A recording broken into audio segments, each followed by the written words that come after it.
It started with smoke, thick and bitter, rising like a warning into the quiet sky.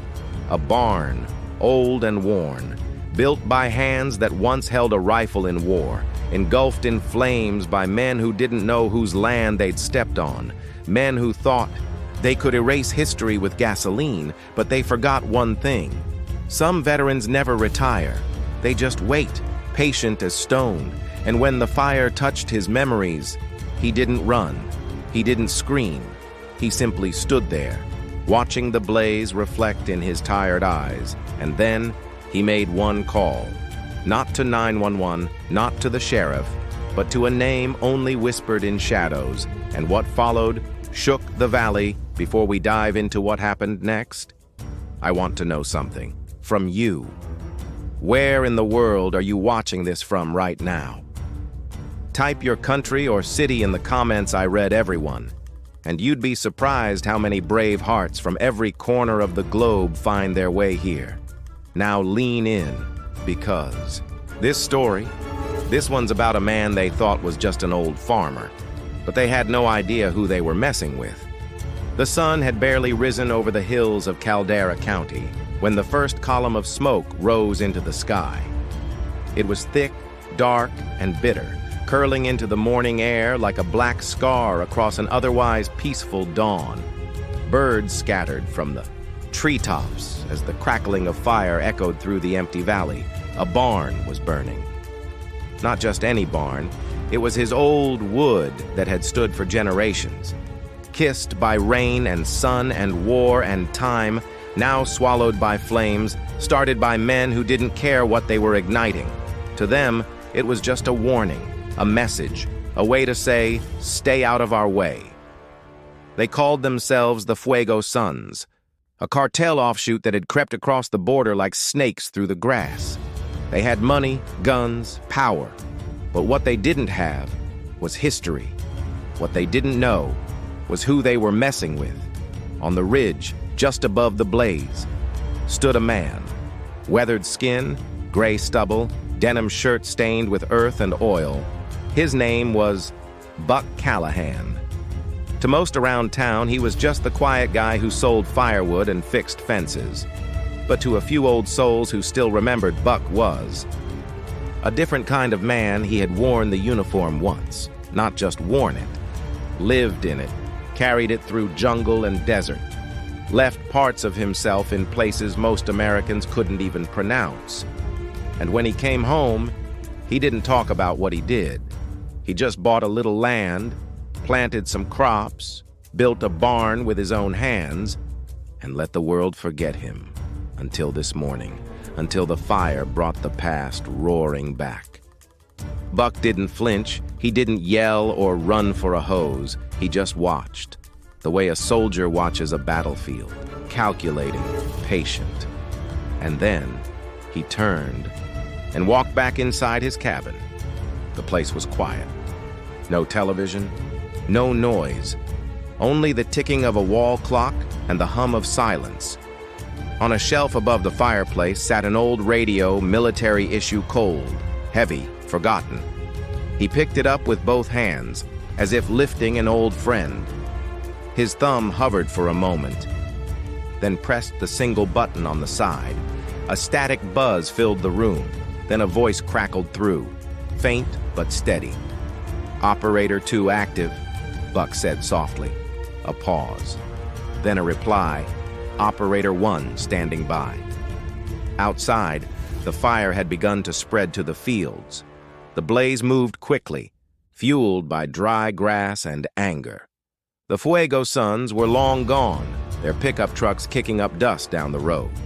They weren't expecting a fight, just fear. But they had left the wrong man standing. Buck stood on his porch now, watching the fire.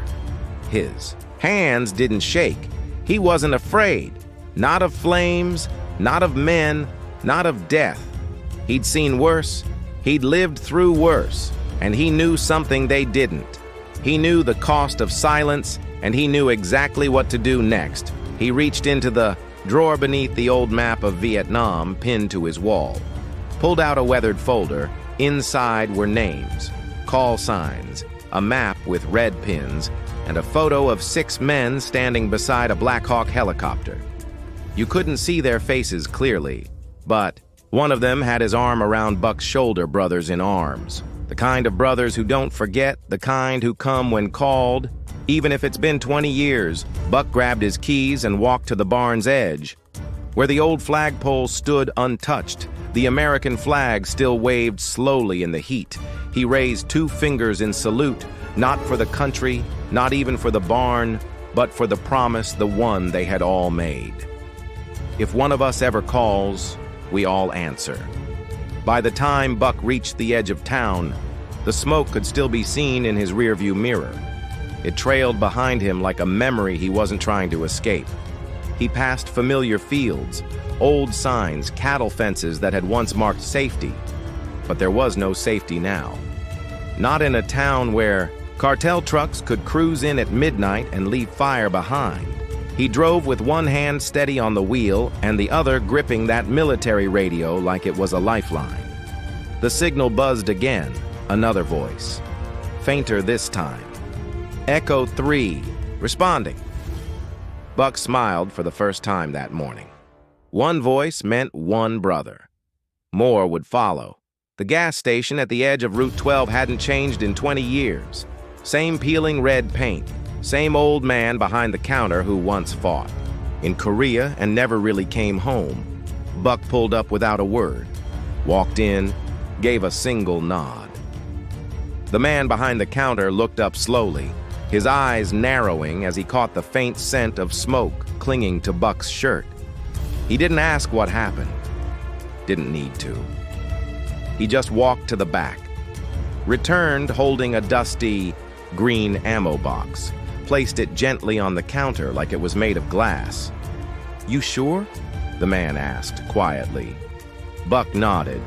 "I'm not just sure," he said. "I'm late."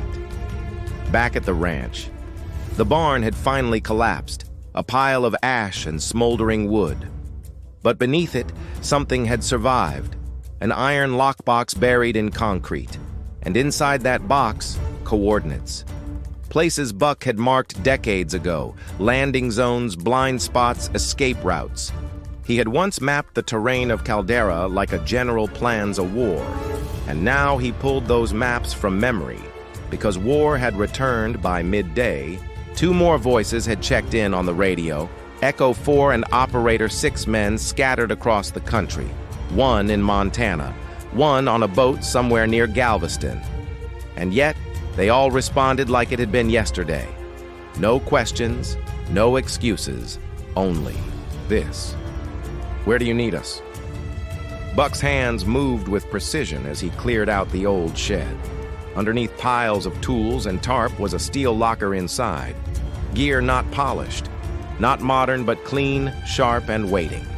He lifted out a tactical vest, still fitted to his frame, a knife wrapped in leather, a single photograph of the 6-man unit standing in front of an airfield in Kandahar.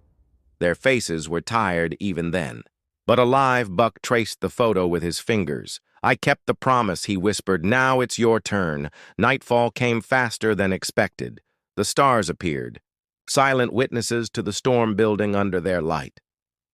Somewhere out there, the Fuego Sons were drinking beer and celebrating, thinking they'd scared an old man into hiding. They had no idea that their fire had ignited something else. Something older, something colder. Because when men like Buck are pushed, they don't scream, they don't threaten, they simply prepare as midnight neared. The wind picked up cold and sharp. Buck stepped outside his cabin and stood beneath the moon. Then he lifted the radio again. "Operation Smoke Veil is live," he said. A short pause, then a flood of voices answered. "Copy that. Standing by. En route." And just like that, a forgotten team of shadows came back to life. The town of Caldera had always been quiet. Too quiet. Some said, a place where people kept to themselves, where stories whispered over coffee never quite reached the next table. That's how Buck liked it.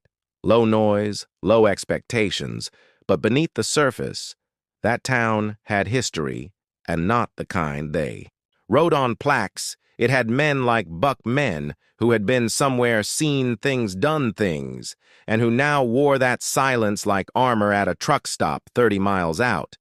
A bearded man with a faded Marines hoodie stepped out of a rig and dropped a 20 on the counter. He didn't wait for change, didn't say goodbye. He just walked back to his truck, opened a weathered bag, and pulled out a helmet he hadn't touched in a decade. It still fit. As he slid into the driver's seat, the radio crackled. Operator 5 had joined the grid. Another man boarded a red-eye flight in Denver window seat. Black duffel, eyes closed but not asleep. His name was Shane, former recon. He had a metal knee, a bad shoulder, and a memory sharp, enough to recall every contour of Buck's ranch. He tapped his phone once, sent one word to a private encrypted channel, confirmed. Somewhere in Nevada, Echo 3 was training horses when the call came. He didn't hesitate, just handed the reins to his son and walked away. His wife didn't ask, she just nodded. Because when men like that move, families know not to stop them. Back in Caldera, Buck stood at the edge of the charred field. He moved slowly, deliberately. Every step over the blackened earth was a promise being remade. The barn had been a place of peace, but now it was a battlefield, and Buck was drawing his lines again. He wasn't planning to strike first. No, Buck never struck first, but he always struck last in the distance. Headlights approached, not fast, not loud. A black SUV. When it pulled up, the window rolled down, and a voice said the only name that mattered, Smoke Vale. Buck nodded and opened the gate. Inside were two men older now, but still cut from the same cloth. They didn't hug, didn't smile, they just unloaded gear. Set up maps, checked their weapons. Inside the cabin, the table had been cleared. A topographic map lay spread out, marked with pins, flags, coordinates. Each man took a seat around it like it was 2003 again. No time had passed, only the mission had changed. They reviewed the cartel's last known routes, supply drops, weapon stashes, hideouts hidden in hills and barns that didn't burn. Caldera wasn't just home anymore, it was a target grid. One of them placed a red X near the foothills. "That's their main hub," he said. "Same place they ran that pipeline." "Back in the day," Buck nodded. "They're comfortable there." "Good," the man said. "Comfort makes people stupid." Outside, the wind carried ash from the barn down the ridge. But inside that cabin, something colder had begun to rise. Resolve, focus, vengeance with discipline. They weren't vigilantes. They weren't heroes. They were just old soldiers. And now the fire had called them back to duty. The air felt different that morning. Not colder, just heavier, like the land itself was holding its breath. Buck stood at the edge of the ranch, boots planted firm, arms crossed as the sun stretched across the valley like a slow-moving searchlight. In his ear, the radio chirped, Echo 1 in position. Another voice, Operator 7 approaching from West Ridge. The old team was forming like clouds before a storm, piece by piece. Silent, efficient. Deadly inside the barn's ashes, something else stirred. The animals had all been saved, but the structure was lost. Still, Buck had buried something beneath the floorboards years ago, a safe. It took a crowbar and patience to dig through the charred beams, but when he cracked it open, the metal was still cold. Inside were field notes, blueprints of old military layouts adapted for civilian terrain, booby-trap schematics, thermal scan overlays, even a list of emergency frequencies that hadn't been touched since 2006. He pulled out one laminated sheet, a schedule labeled Phase. Protocol Red Wind. It wasn't just about retaliation, it was about containment. Buck wasn't trying to start a war, he was trying to stop one. Meanwhile, across town, Sheriff Dalton lit a cigarette and stared at the radio on his desk. He hadn't heard from Buck directly, but the smoke from the fire had carried more than ash. It carried memory. He walked to the evidence room, unlocked a drawer marked Cold Cases. Inside was a single folder. Unsolved fires, unmarked graves, always around the same ridge. He knew he just didn't want to admit it. Now he had no choice back at the ranch. 2 more vehicles pulled up. One was a beat-up Jeep with a winch that looked older than the driver. The other was a military-style Humvee with mud-caked tires. Inside were Echo 5 and Operator 6. They hadn't seen each other in 15 years. Still didn't shake hands. Just looked at each other. Nodded and got to work. By late afternoon, the sky above Caldera turned gray. Clouds moved in low and fast. Not rain, just cover. The kind of sky Buck liked, hard to see and harder to be seen. The team moved with rhythm. They marked coordinates, drew plans in chalk-placed motion sensors along the south ridge. They weren't trying to outgun the cartel. They were trying to outthink them. The difference between chaos and precision, between a gang and a unit nightfall, approached. And with it came the hush, the kind only soldiers recognize. That stillness before the enemy steps into the open, the kind of silence that isn't peaceful. It's loaded, charged. Waiting, Buck stood alone again. Looking at the burnt earth behind him, his brothers readied themselves, strapping gear, checking radios, watching each other with the kind of quiet trust that can only be earned through fire. The barn was gone, but something had returned in its place. Not a structure, not a weapon, a spirit. One they all carried, and it was ready. 50 miles south. The Fuego Sons were laughing. Their trucks rumbled through cracked dirt roads, radios blaring corridors that sang of power and blood. They were young, reckless, high on adrenaline and smoke. They thought they had sent a message that no one would dare respond, but they had made one mistake. They thought the ranch was unguarded. They thought Buck Callahan was alone, inside a rundown house at the edge of their makeshift camp. A man named Lobo was counting cash. His hands moved fast, his eyes sharper than the others. He wasn't like the rest. Lobo had fought before. He'd seen what disciplined men could do. And something about the fire didn't sit right. He'd told them not to touch the barn, told them to leave that old man alone, but they didn't listen. Back in Caldera, Buck was looking at satellite prints laid across his kitchen table. Operator 7 had hacked into a low-orbit drone using an old login from a forgotten agency. Now they had eyes, and what they saw confirmed Buck's fears. The cartel had grown bold. Supply crates, guard rotations, even lookouts stationed near water towers. They weren't just threatening the town, they were preparing to take it.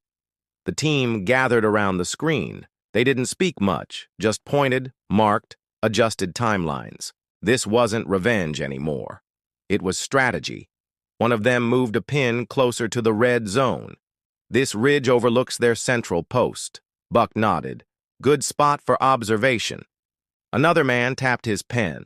If we reroute power through the old ranger station, we could kill their comms for a 10-minute window. 10's enough, Buck said. And if not, someone asked. Then we do what we used to do, he answered. We improvise. At the same time, Sheriff Dalton was sitting in his cruiser. Under a dead traffic light, he watched the horizon. Saw a shadow move near the train bridge, too smooth, too deliberate. He radioed his deputy. Keep the lines open tonight, he said. No traffic stops, no small talk. Just listen. The air in Caldera had changed. Neighbors spoke softer. Dogs barked less. Even the wind moved differently, as if the land itself remembered. Back at the cartel camp, Lobo lit a cigarette and stared at a black screen showing drone feed. He saw something odd. Too much movement around the edge of town. Not enough lights. He zoomed in. Froze the frame. There it was. A shadow moving across the ridge. Perfect form. No flashlight. No noise. Only one kind of man moved like that. He dropped the cigarette, grabbed his phone. Get everyone inside, he said. Now! But it was already too late. The moon hung high over Caldera like a watchful eye. No clouds, no wind, just silence thick enough to feel on the skin. Buck stood near. The ridgeline with Operator 7 beside him, both wore black faces darkened with ash. No night vision, no comms, just instinct below them. The cartel's camp glowed dimly. Lanterns strung between trees, trucks parked in lazy circles, guards pacing in threes. They had numbers, but they didn't have cohesion. They didn't know that every ridge, every slope, every crack in the terrain had already been marked. Buck whispered, "On my count." 7 didn't nod. He didn't need to. They'd trained for this in jungles that swallowed men whole and deserts that cooked memory into the bones. They didn't just remember. They became it across. The ridge Echo 3 set a silent charge beneath a fallen log. It wasn't lethal, just loud meant to pull eyes where they didn't need to be looking, in the barn ruins. A generator hummed to life, and with it the signal bounced through hidden cables, flashing briefly across buried receivers.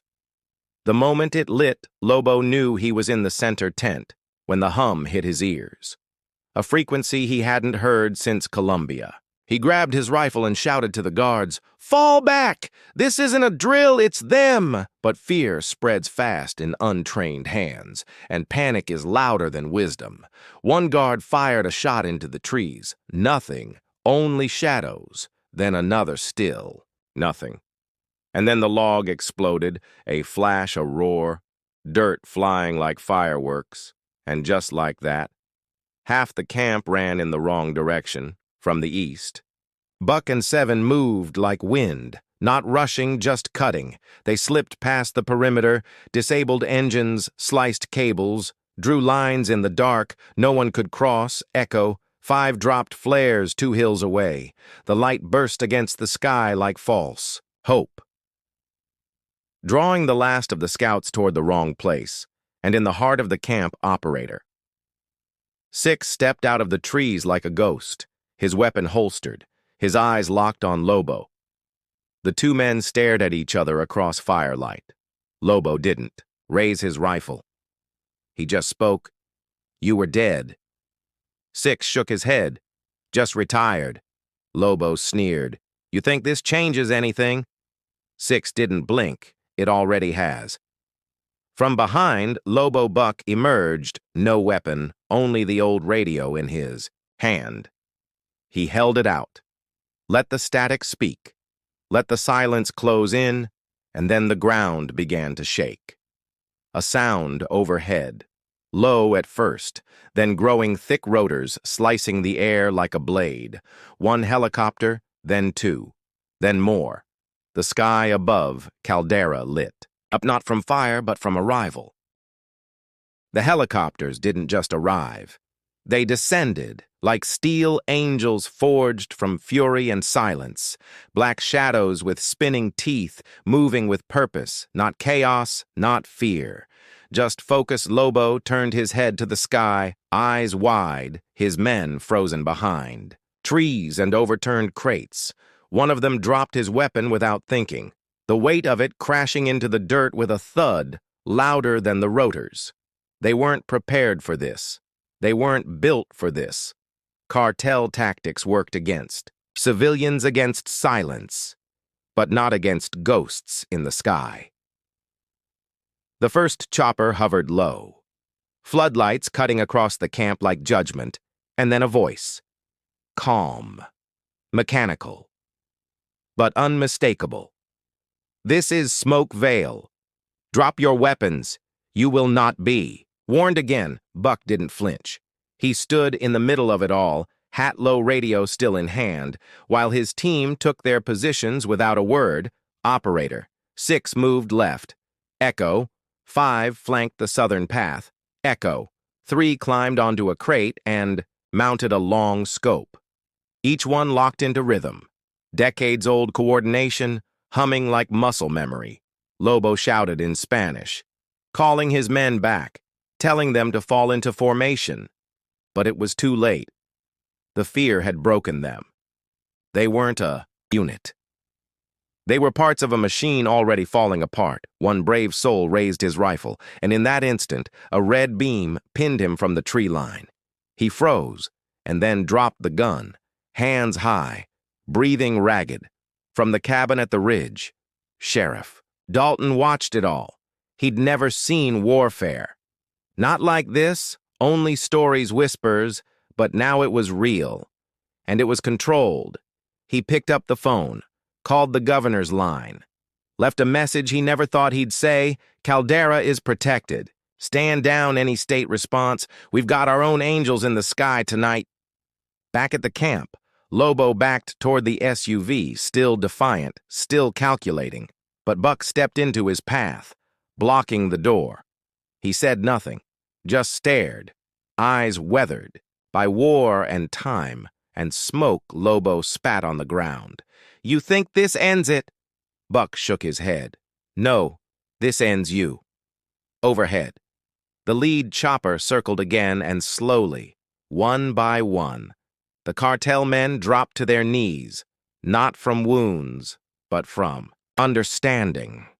They'd stepped into something older than power, older than fear, something carved from loyalty, steel, and silence. The wind shifted, carrying with it the last echoes of rotors and the smell of smoke. The camp had quieted cartel men disarmed, weapons stacked like broken promises in the center of the clearing. The lights from the helicopters dimmed as the aircraft rose higher. Not to leave, but to watch. Lobo sat on the ground now, his wrists zip-tied, eyes scanning for an exit that no longer existed.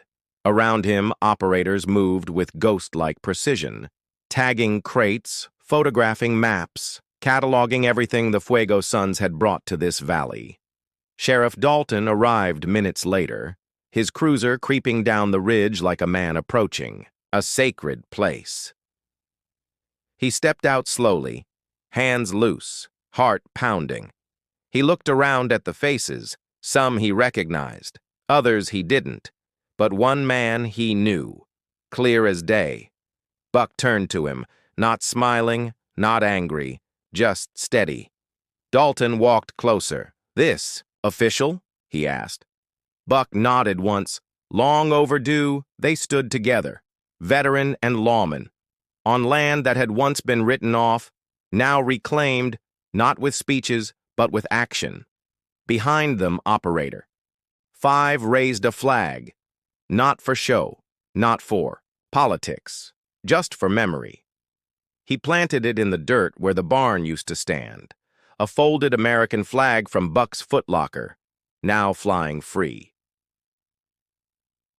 The younger deputies arrived, eyes wide, phones down. No one dared film. Some moments are not meant to be posted. They are meant to be remembered. Dalton stepped to Lobo, kneeling down, looking the man in the eye. You burned the wrong barn, he said. You lit a fuse you couldn't see. Lobo said nothing, just stared at the flag. The wind tugged. It gently, like the land exhaling for the first time in weeks. Inside the cabin, the old team debriefed. No medals, no parade, just coffee maps and silence. They spoke in fragments, not because they were hiding, but because they didn't need full sentences, operator. Seven leaned back in his chair. You think this town knows what just happened? Buck shook his head. They don't need to. They just need to know they're safe. Outside, the wind carried ash from the fire, but it also carried something else. Resolve across fences, fields, and empty roads. They came when called, and now, just as silently, they began to disappear again. The sun rose the next morning as if nothing had happened, soft light spilling across the fields of Caldera. But everything had changed. The barn was gone. The cartel was dismantled, and the valley breathed easier. Buck sat on his porch with a mug of coffee, warming his hands. The porch creaked under his boots. His flannel shirt still smelled faintly of smoke, but his eyes were calm. Not proud, not burdened. Just steady. In the distance, the flag waved gently over the place where his barn used to stand. And beyond it, Sheriff Dalton's cruiser slowly rolled by. The deputy in the passenger seat raised a hand. Buck nodded. In return, that was all they needed across the town. Life resumed. The diner opened its doors. Tractors moved through fields. Kids waited for school buses. The citizens of Caldera would never know how close they came to losing more than a barn, and they didn't need to. At the edge of the ranch, Operator 6 loaded gear back into his vehicle. No goodbyes, no handshakes, just motion one by one. They faded like they always had, like smoke slipping through cracks. Operator 7 lingered for a moment, looked. Around the cabin, the gear, the ashes. Then at Buck. "You sure you're good alone?" he asked. Buck gave a small shrug. Never been alone, just quieter than most. 7 smiled faintly, then turned and disappeared down the trail. No footsteps, no tire tracks, just gone. Inside the cabin, the map was folded and placed back in its drawer. The radio returned to the shelf. Silent once more, the table cleared. No more lines, no more red pins. Buck reached under the table, pulled out an envelope. Inside was a photo. The 6 of them. Younger uniforms, dusty faces, sunburned, standing in front of that old Black Hawk. He stared at it for a moment, then tucked it into the inner pocket of his coat. He walked outside, stood where the barn used to be. The soil, still warm, the ground still blackened, and there right in the middle, he knelt down, ran his hand through the dirt, closed his eyes, and let memory wash over him. The sound of the first firefight, the smell of jet fuel in the morning, the weight of a brother's arm draped across his shoulder, the quiet after the storm. He didn't cry. He didn't speak. He just stayed there. One hand pressed to the earth, as if saying goodbye. Or maybe thank you behind him. A group of teens approached. They had seen. The smoke heard rumors, but never expected to find the old man here. One of them stepped forward. "Sir, what happened here?" Buck stood, brushed off his jeans, looked at the young man with eyes that had seen things no storybook could tell. He gave a half-smile. "Just lost a barn, that's all." The kid nodded slowly, but he knew it wasn't just a barn, and Buck knew that he knew.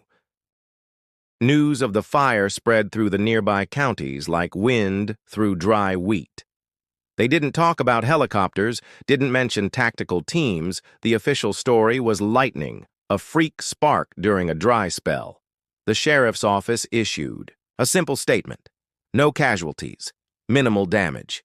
Case closed, but inside the barbershop, inside the feed store, inside the old church basement, the whispers told a different tale. They said a cartel tried to scare an old veteran that they burned down, his barn. But he didn't scream, didn't call the cops. He made a different call. And the next thing they knew, the sky was full of shadows and thunder. They said men in black gear walked through the town without being seen, that the fire disappeared. As fast as it started, that the Fuego Sons were never heard from again. No arrests, no trials, just silence.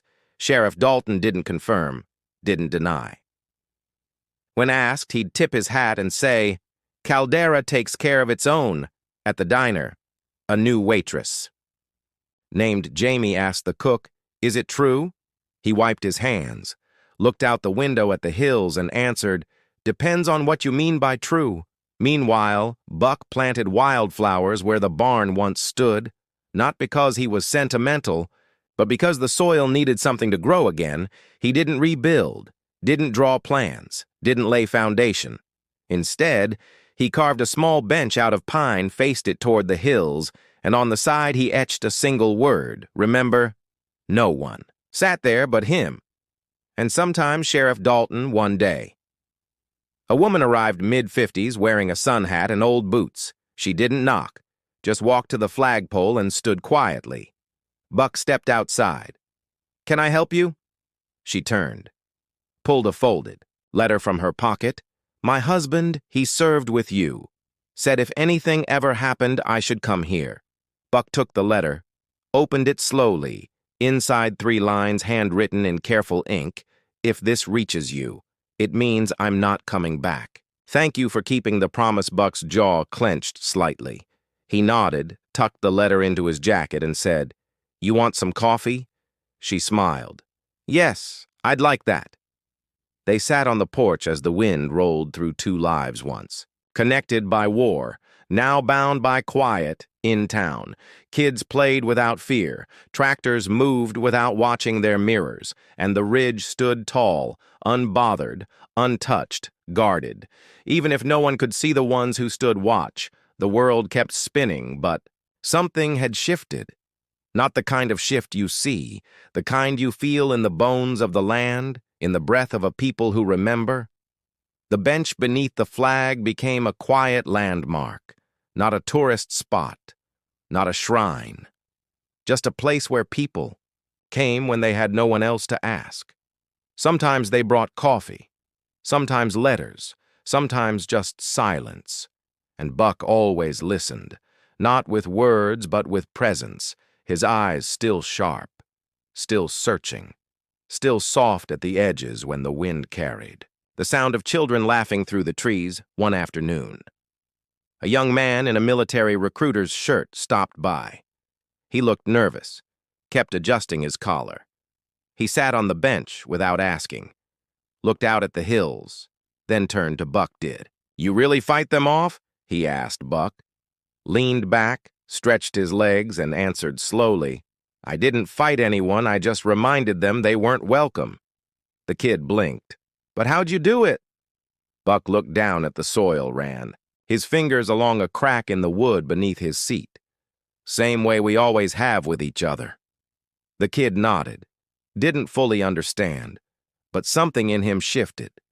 He stood, thanked Buck, and left a small military patch on the bench before. Walking away at night, Buck would sometimes sit with his old radio, turn the knob slowly, let the static fill the room like waves lapping at a distant shore. Sometimes he'd hear a voice operator, 5, echo, 3, faint, crackled, but still there. Checking in, just making sure you're still breathing. "No news, that's good news." And then silence again. Not heavy, not empty, just quiet. The kind of quiet earned by fire and held by memory. Sheriff Dalton retired that fall, packed up his badge, left town with a note on his desk to the next guy. Trust the quiet ones. They're louder than you think. The town elected someone younger, someone who didn't know Buck's full story but respected him anyway. The kind of respect you don't ask for, the kind that comes from knowing some men carry the whole weight, so others don't have to.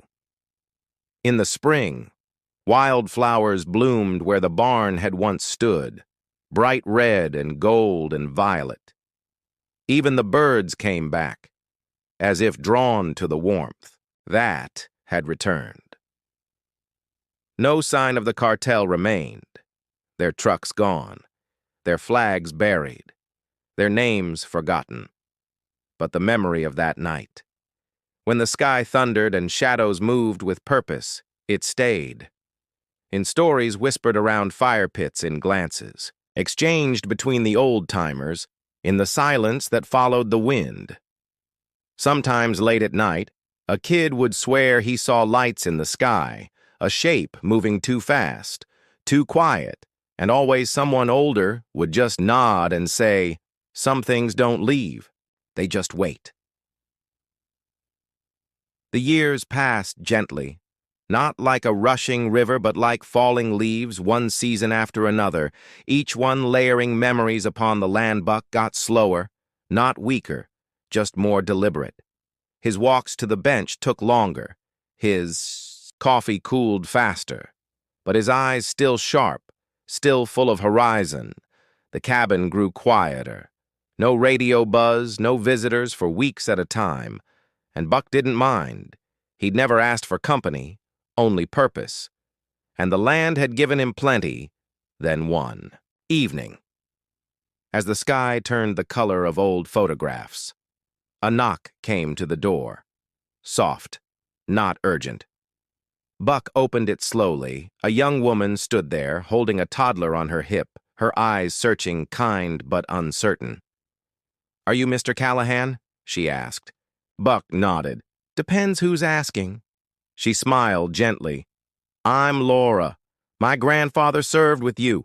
Said if anything ever happened, we should come here." Buck let them in. No questions, no judgment. He poured tea, listened to her story about a father lost overseas, about a family trying to make sense of silence, and when the child ran to the window, pointing at the flag waving above the wildflowers, Buck leaned close and said, "That flag doesn't fly for politics. It flies for promises. Ones we kept, and ones we still owe." Later that night. After they left, Buck stood alone on the porch, looking out over the hills. He breathed in slow, the scent of pine and dusk filling his lungs. He reached for the radio, just once, turned the dial, listened silence, then soft as a whisper, a voice. "Operator." One standing by. Buck didn't speak, just smiled because he knew. As long as one of them remained, the rest were never truly gone. The town of Caldera never erected a statue, never built a memorial. But every 4th of July, someone left a single folded flag on the bench, and beside it, a black patch with 2 words sewn in red thread smoke veil. The children would ask, "What does it mean?" And the parents would smile, shake their heads and say, "Ask." The wind it remembers, and in the hills, where the grass grows tall, where the barn once stood, where the flag still flies against the wide-open sky, Buck sits quietly, not watching for trouble, but making sure it knows someone still is, because some men never stop serving. They just trade the battlefield for the porch and the rifle for the silence, but the fire in them never dies.